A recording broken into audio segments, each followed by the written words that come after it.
We added a stormwater exemption, the addition of a requirement at the discretion of the administrator for the submission of an agricultural affidavit. Water facility inspection standards. So we felt that even though there is a handbook that has the BNP inspection frequency, we felt like it was pertinent to add it to our ordinance just so it's out there for the public.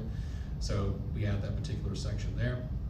And of course, the last requirement there is a new provisions requiring development sites to reach final grade and to demonstrate adequate stabilization of disturbed areas prior to the issuance of a certificate of zoning compliance and/or certificate of occupancy. Investigate like a complaint is there's a large clearing of land, and the person claimed that that's an agricultural use, and they're planning to do that for, which may or may not be the case.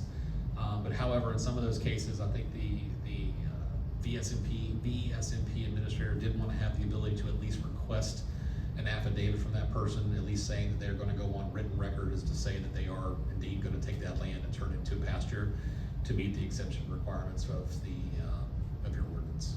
7-14 monitoring and inspections. It shall be required that all developments have achieved a final grade and adequate stabilization of the permitted disturbed areas prior to the issuance of a certificate of occupancy. If weather or other extenuating circumstances prevent attainment of that final grade stabilization per section 3-10 of the Bedford County zoning ordinance, a temporary CO may be granted, in which time the owner or persons responsible for carrying out the plan can achieve final stabilization.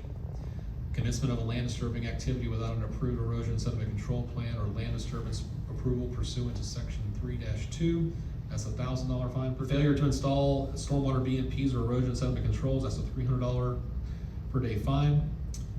Failure to comply with the minimum standards in the Code of Virginia, that's a $300 per day fine. Improperly installed or improperly maintained stormwater BMPs or erosion sediment controls, $300 fine per day.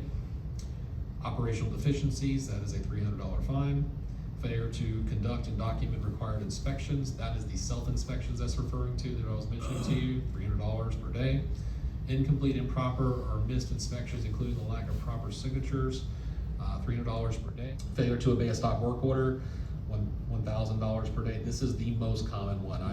We were just having a meeting to talk about a site in Forest before we got here about how we have given them tons of leeway. In mind, I think that we wouldn't use these for your first time offenses when we go out there.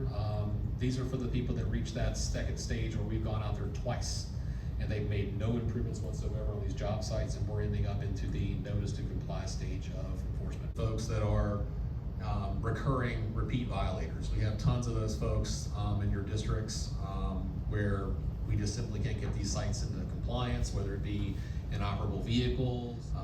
That's been like a big thing recently, I think, in Mr. Scott's district, Mr. Sharp's district, where we just have the inoperable vehicles and junky looking cars all around the place. So this would help us be able to rid ourselves of those issues.